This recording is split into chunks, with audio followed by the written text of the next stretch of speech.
பெரியவர்களுக்கும், இங்கே மேடையில் அமர்ந்திருக்கக்கூடிய அனைத்து பெரியவர்களுக்கும், இங்கே இருக்கக்கூடிய பெற்றோர்களுக்கும், இந்த மாணவர்களுக்கும் அனைவருக்கும் முதற்கண் எனது நன்றி கலந்த வணக்கத்தை தெரியப்படுத்துகிறேன். ஒரு மனிதன் வந்து ஒரு 21 வயது வரைக்கும், அதாவது நம்ம கல்வி கற்க வயசு வரைக்கும் தான் சந்தோஷமாக இருக்க முடியும். அதுக்கப்புறம் அந்த குடும்ப சூழ்நிலை அது இதுன்னு நம்ம எல்லாருமே வந்து ஓடிட்டே இருப்போம், ரொம்ப பயங்கரமாக ஓடிட்டு இருப்போம்.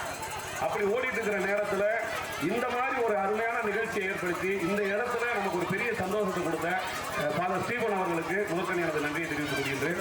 இந்த குழந்தைகள் ஆடுறதெல்லாம் பார்க்கறதும் அவ்வளோ சந்தோஷமாக இருக்குது. நாங்கள் ரொம்ப ரசித்து பார்த்துட்டு இருந்தோம். அதாவது நான் ஒரு சில விஷயங்களோடு பேசிட்டு இருக்கேன் ஒரு முறை, ஏன்னா இரவு நேரம் ஆயிடுச்சு, ரொம்ப நேரம் பேசினாலும் நல்லா இருக்காது. நான் ஒரு சில விஷயங்களோடு பேசணும்னு ஆசைப்படுறேன். இந்த கிறிஸ்துவ மிஷனரிகள் நமக்கு வந்து 13ஆம் நூற்றாண்டுல இருந்து இந்த கிறிஸ்துவ மிஷனரிகள்ன்றது நம்மளுடைய இந்திய நாட்டிற்கு வந்தது. ஃபர்ஸ்ட் பார்த்தீங்கன்னா இந்த ஜோர்டானஸ் கெடலானி அப்படின்ற ஒரு இவங்க தான் ஃபர்ஸ்ட் வந்தாங்க. அதுக்கப்புறம் அவங்க வந்து ஐரோப்பிய கண்டத்தை சேர்ந்தாங்க. அதுக்கப்புறம் பிரின்ஸ் சேவியர் அவங்க வந்து 16ஆம் நூற்றாண்டில் வராங்க. அப்புறம் ராபர்ட் டி நோப்லி அப்படின்றவர் தான் மதுரைக்கு வந்து முதல்ல இந்த கிறிஸ்துவ மிஷனரி அப்படின்றத ஆரம்பித்து வச்சாங்க.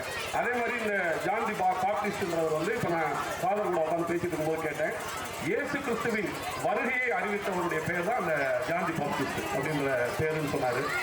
அந்த பாப்டிஸ்ட் பேர்லையுமே ஒரு கிறிஸ்துவ மிஷனரி இருக்கு. அது வந்து 17ஆம் நூற்றாண்டில் ஆரம்பிச்சாங்க. இப்படி இந்த கிறிஸ்துவ மிஷனரிகள்லாம் எதுக்காக இந்தியாவுக்கு வந்தாங்கன்னா, அன்பிற்காக உருவான ஒரே கடவுள், அது நான் கடவுள் தான் சொல்லுவோம். நீங்க எப்படி இது பண்றீங்கன்னு இயேசு கிறிஸ்து அன்பை பற்றி சொல்லக்கூடிய ஒரு கடவுள்.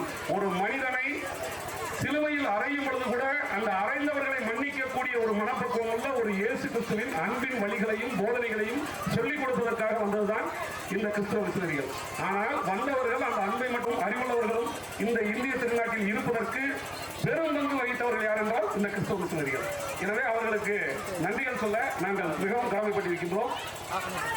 அதே போல இந்த கூட ஏன் எல்லாருக்கும் தெரிவிக்கிறோம்னா, இதை பார்த்து இன்னும் 10 பேர் உதவி செய்வாங்க, இன்னும் 10 பேர் ஒரு கோயில் கட்டுவதற்கோ ஒரு பள்ளிக்கூடம் கட்டுவதற்கோ உதவி செய்வாங்க அப்படின்ற ஒரு எண்ணத்துல தான் நம்ம இந்த உதவிகளை வெளியே சொல்றோம். எல்லாரும் சொல்ல போறதில்லை. இந்த பெற்றோர்கள் அனைவருக்கும் நான் சொல்ற ஒரே ஒரு அறிவுரை, நம்மளுடைய இதுக்காக குழந்தைகள் வரணும்னு நினைக்காதீங்க. நான் சொல்றதை நீ செய்யணும், நான் சொல்றதா நீ பார்க்கணும் அப்படின்னு நினைக்காதீங்க.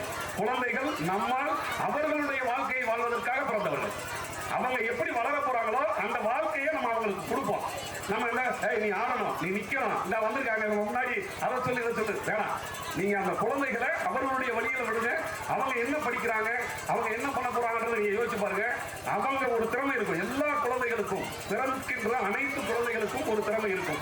அந்த திறமையை வெளிக்கொண்டு வருவதற்கு ஒரு உறுதுணையாக தான் பெற்றோர்கள் இருக்கணும். ஆசிரியர்களை விட பெற்றோர்கள் தான் அந்த விஷயத்துல உறுதுணையாக இருக்கணும். இந்த பள்ளியை மிக சிறப்பாக நடத்தி கொண்டிருக்கக்கூடிய எனது அருமை சகோதரர் திரு ஃபாதர் ஸ்டீபன் அவர்களுக்கு மீண்டும் ஒரு முறை நன்றியை தெரிவித்துக் கொண்டு, நான் என்றும் உங்களோடு துணையாக இருப்பேன் என்பதை மட்டும் மீண்டும் தெரிவித்துக் கொள்கிறேன். நன்றி.